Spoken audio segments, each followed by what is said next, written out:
Es algo que empieza a tomar fuerza sobre todo a finales del XVII, bastante más en el XVIII, en el XIX y hasta el siglo XX.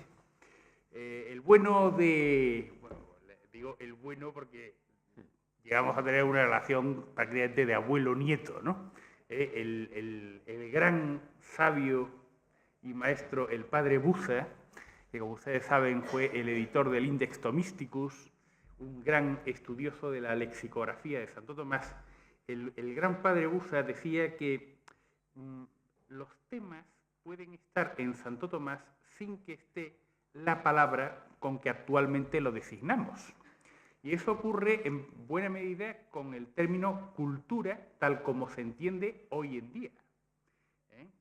¿De qué hablamos cuando hablamos de cultura? Hay libros dedicados a recoger el elenco de las diferentes definiciones de la palabra cultura. Que yo sepa, el elenco más extenso tiene 250 conceptos diferentes del término cultura, ¿no? Pues bien, esta es una palabra que de alguna manera es muy antigua. Es decir, ya en Cicerón ya se encuentra la palabra cultura para referirse al desarrollo de las capacidades filosóficas del hombre. Y filosofía en tiempos de Cicerón abarcaba pues buena parte de los saberes humanos, ¿no? Pero en Santo Tomás no se encuentra el término cultura como tal, ni ningún término equivalente. Evidentemente, Santo Tomás habla de muchísimas de las cosas que hoy en día integran lo que llamamos cultura. Es decir, Santo Tomás, por ejemplo, pues habla sobre el arte militar, que era un tema que le gustaba. Está comprobado que leía a Vegetio y autores del estilo, ¿no? Por supuesto, Santo Tomás habla de medicina, Santo Tomás habla de tecnología, Santo Tomás habla de las bellas letras, habla de mil cosas, pero no bajo esa categoría especulativa, esa categoría de estudio que nosotros usamos de cultura. Y sin embargo, la noción correspondiente, no el término, pero la noción sí que está presente en Santo Tomás. Y un buen ejemplo de esto es la distinción entre lo bárbaro y lo que no es bárbaro, que en unas ocasiones es lo griego, en otras ocasiones es lo latino, en otras ocasiones es lo cristiano, en otras ocasiones lo que es conforme a las leyes y el desarrollo de las letras en el sentido más amplio del término, digamos las artes liberales, ¿no?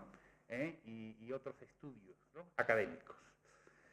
Entonces, ahora bien, precisamente porque esto es un asunto que no forma parte de las grandes categorías de su época, del estudio de su época, esa consideración de la cultura no es un tema que Santo Tomás trate, por así decir, monográficamente, salvo cuando tiene que describir a qué se refiere la palabra bárbaro.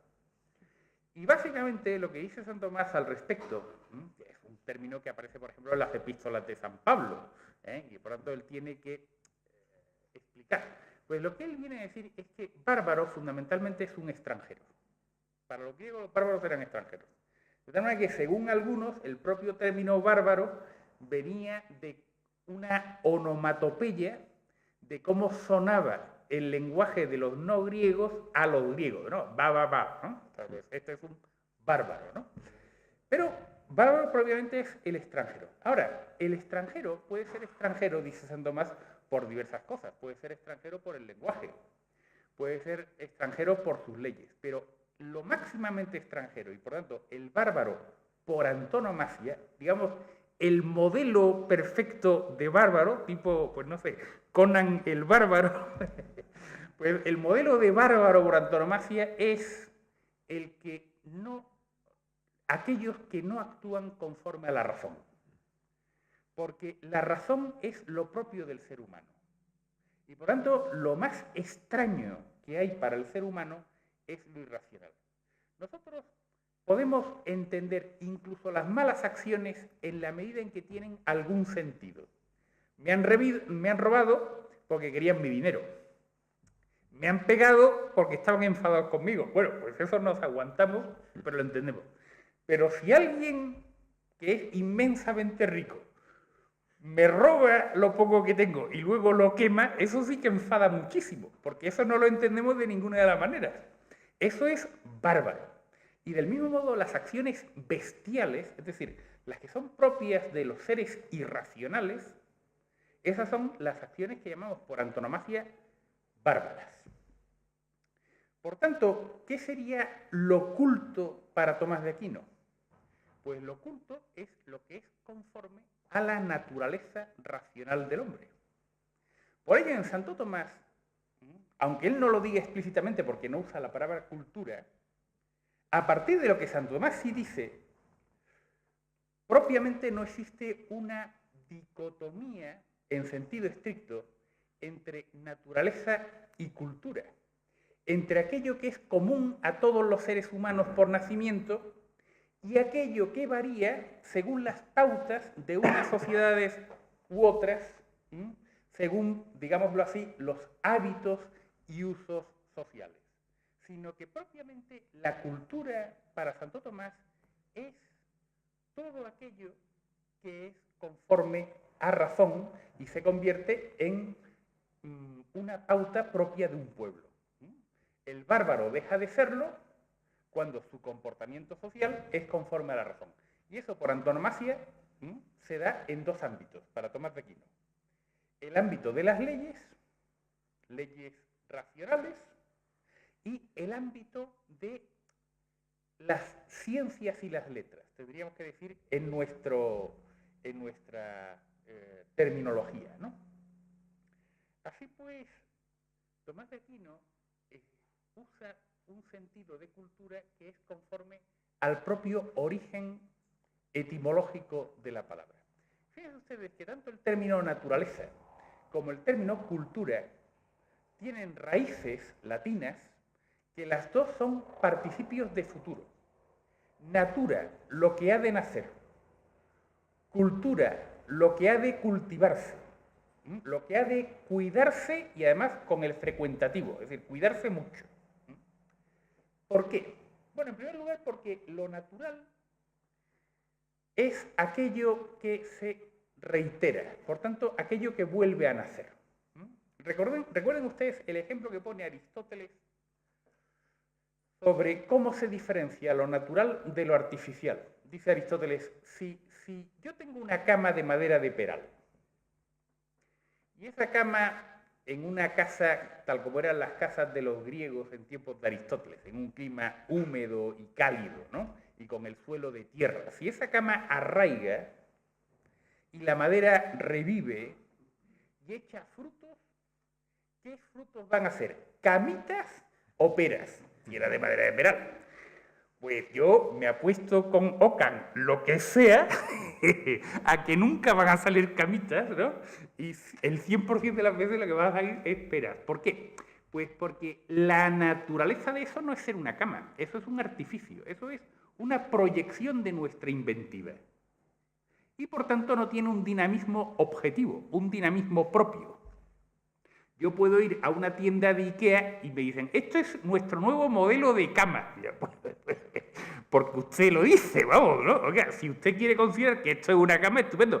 Porque al fin y al cabo es una proyección mental. Y quien quiera que lo compre y quien no, no. Pero usted tiene perfecto derecho a decir que esto es una cama, aunque a mí me parezca una cama para faquires, pero no. Esto... Pero, bueno, dicho sea, por supuesto, en todo festivo y sin ningún ánimo de criticar a IKEA, que hace cosas estupendas. Yo digo porque creo que nos están grabando, no vaya a ser que luego me venga IKEA, ¿no? Bueno, pero en cambio, claro, si a mí me venden un peral, y el peral ese pues es de plástico, pues yo digo, oye, aquí me han timado. O sea, un peral no es lo que usted dice que es un peral, ni lo que se parece a un peral. Sino un peral es algo que, hombre, en principio, entre otras cosas, echa peras. Y si no, pues será un manzano, pero un peral no es, ¿no? Por tanto, la naturaleza tiene un dinamismo propio que además tiende a repetirse, a diferencia de lo que ocurre con las cosas artificiales. Las cosas artificiales o las construimos nosotros o no reaparecen. Pero el hierro, el diamante, los caballos, las peras, todo eso siguen dinamismos naturales que se repiten. Eso forma parte de la naturaleza. Y por eso natura es un participio de futuro, porque nos lo encontraremos una y otra vez porque forma parte del dinamismo intrínseco de las cosas. Y cultura. Cultura también es otro participio de futuro, que proviene de cólere, ¿no? Cólere es lo que cuidamos, lo que protegemos, lo que desarrollamos, y cultura además tiene esa T que indica un frecuentativo, es lo que cuidamos mucho. De manera que la agricultura es lo que hemos de cuidar del campo. Y cultura es aquello que cuidamos, pero cuidamos porque ya lo había. ¿Recuerdan ustedes lo que dice Sócrates, que él había heredado de su madre el oficio de partera? La madre de Sócrates ayudaba a las madres a dar a luz. Por tanto, ella no metía niños dentro de las mujeres, sino que extraía lo que ya estaba allí. Pues Sócrates dice que cuando él educa, fíjate el término educa, sacar fuera, cuando él educa a los jóvenes de Atenas, no está introduciéndoles ideas dentro de su cabeza, sino lo que está haciendo es sacar lo que ya está dentro de ellos. La educación es un desarrollo de las potencialidades naturales que ya estaban. La educación no es una intromisión, no es como decíamos en mis tiempos, la gente joven, una comida de coco, ¿no? No es un lavado de cabeza, sino es un desarrollo exactamente igual que la agricultura, es un desarrollo de las potencialidades que ya están en la naturaleza. Por eso no hay dicotomía entre naturaleza y cultura, sino que más bien hay una continuidad. Y por eso lo cultural es tanto más cultural cuanto sea más natural. Por ejemplo, en el ser humano, ¿qué es lo más natural en el ser humano? Pues lo que es más conforme a las capacidades y las finalidades del ser humano. De hecho, en las propias capacidades del ser humano hay una cierta jerarquía. Subordinamos las capacidades menos importantes a las capacidades más importantes. Y entre esas capacidades más importantes, ¿cuáles son las principales? ¿Cuáles son aquellas capacidades que merecen mayor desarrollo porque a ellas se subordinan las demás? Pues las que más mejoran nuestra propia vida. Porque esta es la clave del asunto. La vida tiene fines propios. Una planta tiene sus propios fines, que pueden ser distintos al de quien la cultiva. Y por eso el dinamismo de la planta es un dinamismo hasta cierto punto autónomo. Y un animal tiene sus fines propios. Y un ser humano tiene sus fines propios. ¿Y los fines propios del hombre cuáles son? Bueno, pues hay una jerarquía de fines, pero el principal es qué hacer con la propia vida. ¿Y cómo es el modo en que el ser humano puede mejorar más su propia vida? Fíjense ustedes que la vida, nuestra vida, la vida de cada uno, en cierto sentido es verdad que se da en el sitio donde ocupamos, en nuestra casa, en nuestro hábitat. En cierto sentido también se da en nuestras sensaciones. Pero las sensaciones, y no digamos ya el ambiente exterior, es algo extrínseco a nuestra propia intimidad. Donde propiamente vivimos es allí donde obramos. Y sobre todo donde obramos con libertad. Es decir, donde obramos nosotros. Donde no nos pasan cosas, sino que nosotros hacemos las cosas.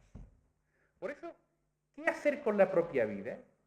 ¿Cómo mejorar al máximo la propia vida? Es mejorar por antonomasia aquellas facultades donde somos libres, donde somos los protagonistas de nuestra propia vida, donde propiamente actuamos nosotros. Y eso es en lo que pensamos y en lo que queremos. Los principales fines de la vida humana estriban en la mejora de nuestra vida sobre todo en la vida de la inteligencia y en la vida de la voluntad. Esto es una cosa que es muy ignorada hoy en día. Para la mayor parte de la gente, el sinónimo de felicidad, es decir, de mejor vida humana, es un estado de euforia, es decir, de máximo placer.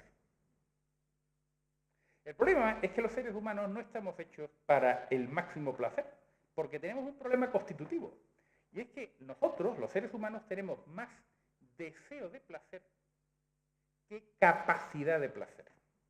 Por ejemplo, a mí me encantan los bombones de chocolate. Imagínense que a mí me regalan 400 cajas de 1 kilo de bombones de chocolate de la mejor calidad. Pues el bombón número 1 está riquísimo. El 6 ya empieza a estar pastosillo. El bombón número 20 no sabe a nada. Y cuidado, yo querría que el bombón 20 y el 2743 supieran igual de bueno que el número 1. Quiero, pero no puedo. ¿Por qué? Pues porque mi deseo de disfrutar de bombones es mayor que mi capacidad de disfrutar de bombones. Esta mañana nos hablaban de la parrilla, ¿no? Pues claro, Nosotros cuando tenemos 18 años podemos ir a una parrilla y tomarnos el buey entero y disfrutarlo entero. Pero si vamos al asilo de ancianos, ¿no? Y ponemos un chuletón de buey gallego así de grande, ¿no? A los pobres ancianitos de 80 años pues les partimos por la mitad. Pues claro, ellos querrían disfrutar como cuando tenían 16 años. Quieren pero no pueden. Por eso, en una sociedad donde la mayor parte de la gente piensa que la mejor vida humana y por tanto la cultura tiene que estar orientada a la maximización del placer, como decía Bentham, y como piensan los liberales y los que fomentan la sociedad de consumo como si fuera el fin del hombre, la maximización de la economía, estos señores y señoras acaban en la resignación. Yo se lo digo a mis alumnos. Ustedes vayan a un sitio concurrido de Pamplona, por ejemplo, la Plaza del Castillo, a una hora donde la gente esté normal, es decir, donde no hayan bebido demasiado, no, que esté normal la gente, ¿no? Por ejemplo, la Plaza del Castillo, un domingo a las 12 de la mañana. Y con disimulo, miren ustedes a los ojos de la gente que tenga 50 años, 60 años, es decir, suficiente experiencia de la vida como para saber lo que la vida da de sí. ¿Qué es lo que van a encontrar ustedes? Si miran, eso con disimulo, es que la gente no cambie la expresión. Pues lo que van a encontrar fundamentalmente es resignación. Bueno, esto ha dado la vida de sí. Yo hubiera querido más, pero ¿qué voy a hacerlo? ¿Por qué? Pues porque queremos más placer del que podemos obtener. Si tú fundamentalmente buscas el cultivo de tus capacidades, el desarrollo de tus capacidades orientado al placer, vas a acabar en la frustración y en último extremo en un cierto pesimismo vital. Esta mañana le preguntaban al profesor Campodónico, ¿por qué la sociedad se descristianiza? ¿Por qué la sociedad se seculariza? ¿No? Yo pienso que es por un motivo, y es que si lo que buscamos sobre todo es placer, nuestra experiencia nos demuestra que Dios no mejora nuestra vida. Y no puede mejorar nuestra vida porque lo que Dios quiere es mejorar nuestra vida en lo más importante de nuestra vida. Nos quiere dar sabiduría, es decir, mejorar la vida de nuestra inteligencia, y nos quiere enseñar a amar, que sobre todo es amar incondicionalmente, como Él ama, sin buscar nada a cambio. Claro, para amar a Dios incondicionalmente, para amarle por encima de todas las cosas, solo hay un camino, que es amarle a pesar de todas las cosas. Para llegar a donde no estás, tienes que ir por donde no estás. Por eso Dios te va quitando los caramelitos, porque es el único modo de adquirir la sabiduría y el único modo de saber amar, como aman las madres. O sea, ¿cuál es el colectivo social más querido? Pues no son los sabios, ni los héroes, ni los bomberos, son las madres. ¿Por qué? Pues porque las madres sí que saben querer. Y Dios nos ama así y quiere enseñarnos a amar así. Y por tanto, Dios no nos va a dar placeres. Porque si Dios nos diera caramelitos, si Dios nos diera placeres, si Dios nos diera esa euforia, no amaríamos a Dios. Amaríamos nuestra propia satisfacción. Y eso es demasiado pobre para ser hijos de Dios. Es decir, para tener la vida divina, para participar en la mejora de la vida, que es la sabiduría divina y el amor de Dios. Por eso, si la cultura sobre todo es un desarrollo de las capacidades humanas, acabo enseguida, si la cultura sobre todo es un desarrollo de las capacidades humanas y esas capacidades están orientadas a mejorar la vida y sobre todo a mejorar lo mejor de la vida, la cultura por antonomasia se refiere al cultivo de nuestra inteligencia y de nuestra voluntad. Y de hecho, ¿a qué le llamamos alta cultura? Pues no a los bombones, que están muy bien, están muy ricos. No a las cosas más placenteras. La cultura por antonomasia es la cultura, sobre todo, de la inteligencia y también de la voluntad.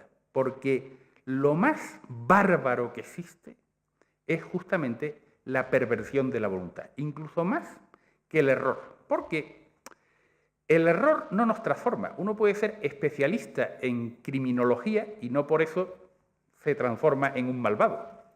Pero el amor hace que nos transformemos al modo de aquello que amamos. Si uno se acerca a un niño pequeñito y le toma cariño, pues empieza a hacer cosas de niño pequeñito.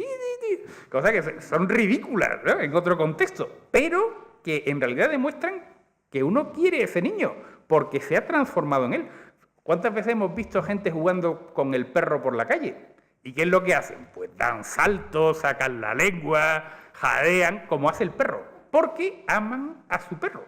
Y si tú te echas novia y a tu novia le gustan los sellos, pues más vale que te acaben gustando los sellos, porque eso demuestra que de verdad quieres a tu novia.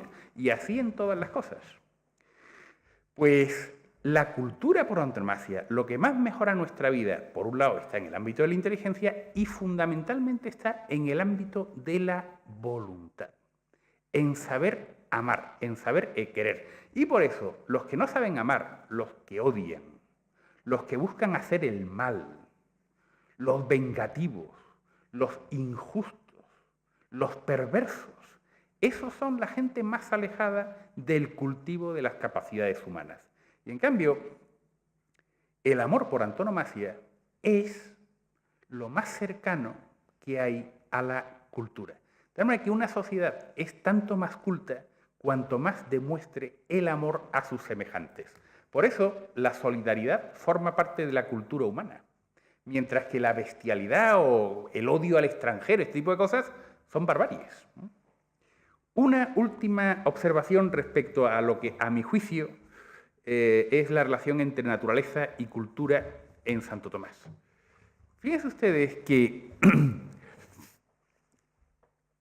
Dios ha creado lo natural, como dice Santo Tomás, dándole un principio intrínseco de acción, de tal manera que para saber si algo es oro, vemos cómo reacciona y cómo actúa sobre otras cosas.